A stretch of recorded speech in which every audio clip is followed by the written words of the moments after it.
You are now listening to the More Than an Admin podcast with Mallory Rothstein.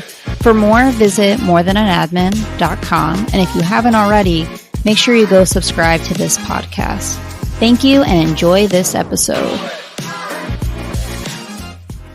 What's up, everyone? It's Mallory from More Than an Admin, and this is your next podcast episode. This is the first one with video that I'm trying out, and you could tell by the quality that it's definitely not where I want to be, but I want to just keep doing videos and just getting over my fear of being on video. So this is kind of my attempt at doing that. And there's actually a tropical storm right now happening in St. Pete, where I live in Florida. And so, you know what? I was just like, I'm stuck at home. I might as well try out some video content. Like I said, I am playing around with video and my whole entire setup. Like, it's very hard. This is something completely out of my comfort zone, but I'm learning every single day. I'm trying new things. Again, I know the lighting right now does not look perfect, but that is okay. I'm hoping that the content will be what you are really going to take away something from, and hopefully, many of you will listen just to the audio. So it's all good, but I'm happy you're listening. Today, we're going to go over 3 questions you should ask yourself before you apply to Google or any other large tech company. I think this is something that's really important. A lot of people will ask me about what it's like to work at Google. A lot of people want to know what they should be looking for in an interview, what they should be asking the interviewer. But I think it's really important to first ask yourself if a place like Google or anywhere in large tech is actually where you are meant to be. Is this the place that, God wants you to be right now in your life? And so I have 3 questions for you that you should be able to answer. And these are actually going to really be helpful when you're in an interview, because these are things that I actually looked for when I was at Google, if people could answer these questions without sometimes me even prompting them. All right, hopefully you're all ready. The first question is, can I handle the scale of the company? So some of you might be coming from a small company compared to a Google or a Meta or Salesforce, where you're used to only supporting one executive or only supporting a team of 5, where when you come to Google or again another large tech company, you're going to be potentially supporting more than one person. You're going to be working on teams that could be hundreds of people. It could be thousands of people. So it's really important to ask yourself, can I handle the scale of this company? You should be able to convey that in an interview too. And the way that you can do that, again, is you can just simply say, I know I'm coming from a small company, but I'm up for the challenge. I have been waiting for an opportunity for our company to grow, and I know that I'm going to be ready to be able to work with hundreds or thousands of people. You could say something like that, just so that, like, as an interviewer, you're like, oh, okay, this person already knows that the scale of this company is bigger. They understand that it might be a challenge for them, but they're ready for the challenge. So it's really important you ask yourself, can I handle the scale of this company? Because I promise you, the Google scale is going to be very different than working in a very small startup or small school or anything where there's only, again, you're supporting one person and there's only maybe 5 other people on the team. Just think about how large Google is. Think about how it's around the world. Have you ever had to work for a company where there are people in every other part of the world? That is something that a lot of people forget sometimes when they come from a small company and they're joining a company like Google, where they have to know that their inbox is going to be getting emails potentially at every hour of the day. That doesn't mean you always have to reply, but just know that you're going to be getting emails potentially at all different hours of the day, because again, the company is global and people are up and their working hours are going to be different than yours. So that's my first thing. The first question is, can I handle the scale of the company? The second question you want to ask yourself is, can I handle the speed of the company? So Google or anywhere in large tech, again, it's a tech company, and tech moves quickly and tech changes quickly. That means, again, that the adjustments need to be made quickly by the company, which means you have to make adjustments very quickly. There's so many times where things are happening so fast that you can really, really get either overwhelmed, or again, you can embrace the challenge of the speed and really enjoy it. There's some people who absolutely love that about working at a company like Google or another large tech company. But there's also some people who are, again, are used to working at a college or potentially a hospital where things can sometimes move more slowly in terms of policy or just different changes. I'm not saying every single school or every single hospital moves slow, but I definitely think there's a lot of bureaucracy that can make things move really slow. Again, that doesn't mean to say at a large tech company that certain things don't move slow, because there are definitely parts of Google that I think that when I was there moved slower than I want, or different teams move slower than other teams. But I think especially just in general, there is a speed and an expectation that you can meet that speed requirement when you join a company like Google, especially if you're going to be a higher level admin coming into the company.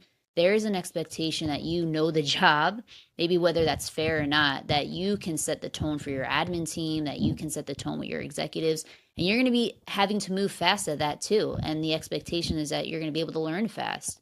And so I would really ask myself, can I handle the speed of the company? And again, you should be able to answer that question in an interview.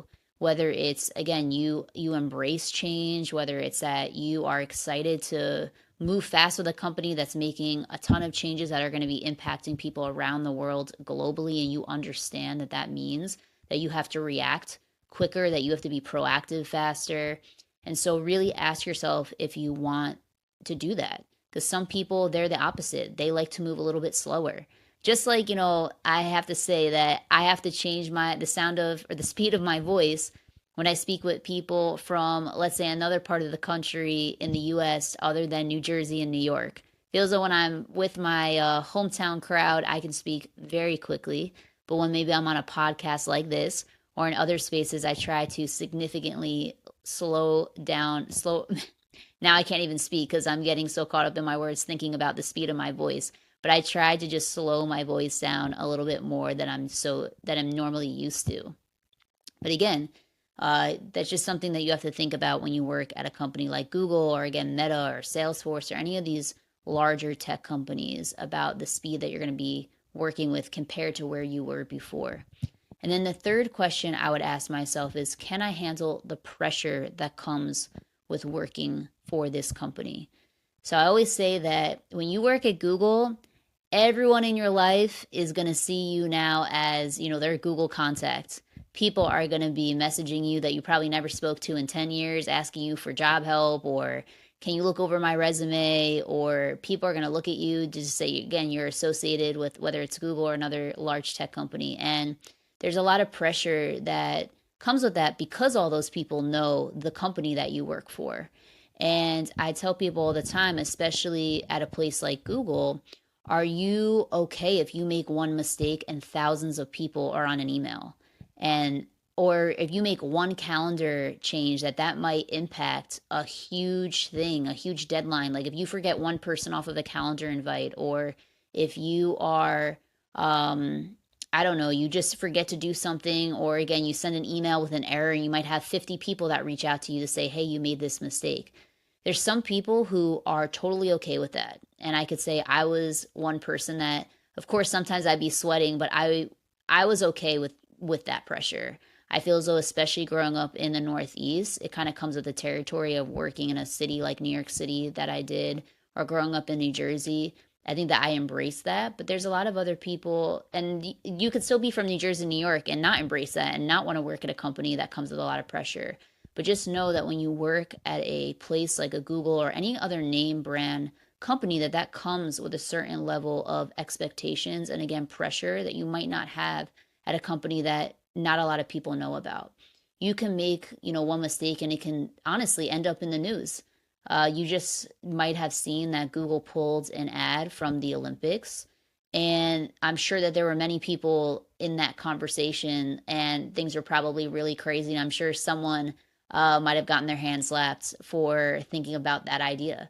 And again, as an admin, as much as we are behind the scenes, we all know that our work impacts and has a real impact on not only the leaders that we support, but the work that they do and the decisions that they're being made. So again, have a calendar invite that's with a bunch of big executives from other companies. And let's say you put the wrong address, or you put the wrong executives from our side of the company on there.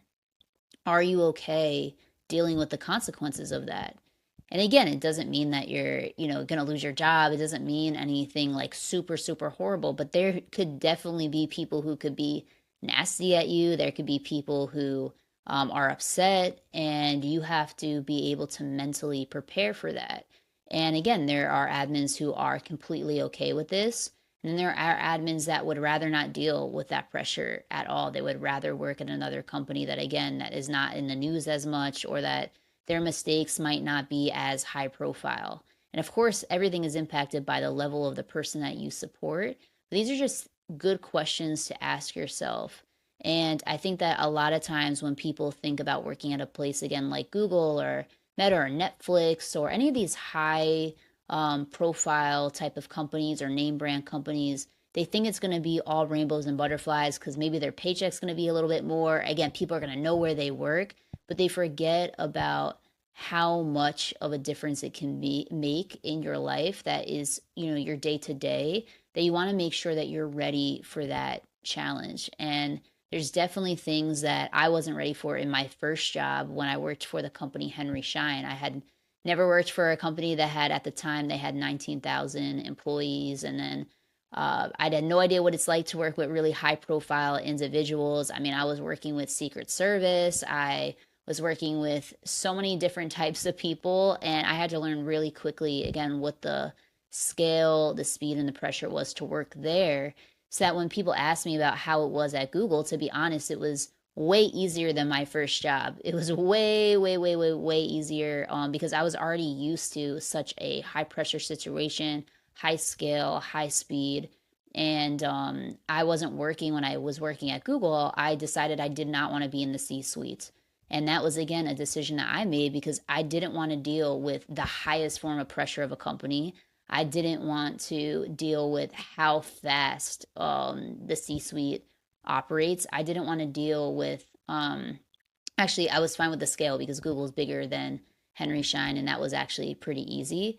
But again, I had to think about these things. And I think a lot of times admins don't think about these things when they're coming from a non-tech industry into tech, or again, a non-brand company versus going into a very high-profile brand company. So these are just a couple of questions that I had on my mind that I feel as though I often talk to people one-on-one that I thought that the rest of the world should know, and that hopefully helps you if you're thinking about moving into large tech or specifically Google, or it could just help you in, your career path that you're thinking about. So I hope this helps. Thank you for tuning in to another episode of the More Than an Admin podcast. I'm so excited to be doing videos. I promise that there is so much more coming. I'm just trying to get all my ducks in a row, especially in my personal life, to make sure that I bring the best content for all of you watching. I appreciate everyone who is not only listening here, but that is actually subscribed to the YouTube channel, because I'm trying so hard to not have to charge bazillions of dollars for things. And a lot of times that's going to be deterring. It's going to be a big factor in obviously my YouTube and how to make money through there. And it's free to subscribe. So hopefully you subscribe, or you're already subscribed, or will subscribe now. I hope everyone has a great rest of their day, and I'll see you soon back on this podcast. Thank you for tuning in to this episode of the More Than an Admin podcast. Make sure you have subscribed, and if you're feeling a little generous, please also leave a review because we love your feedback. And remember to share this podcast with those around you. If you're looking for more content, check out morethananadmin.com, our YouTube channel, or follow us at More Than an Admin on all platforms. If you're looking to connect directly with me, you can find me at Mallory is More on all platforms, or search for me on LinkedIn. Let's continue together to influence how the world views administrative professionals and help admins embrace all aspects of their identity to become their best selves. Remember, you are more than your job title, and the best is still yet to come. I'll talk with you soon.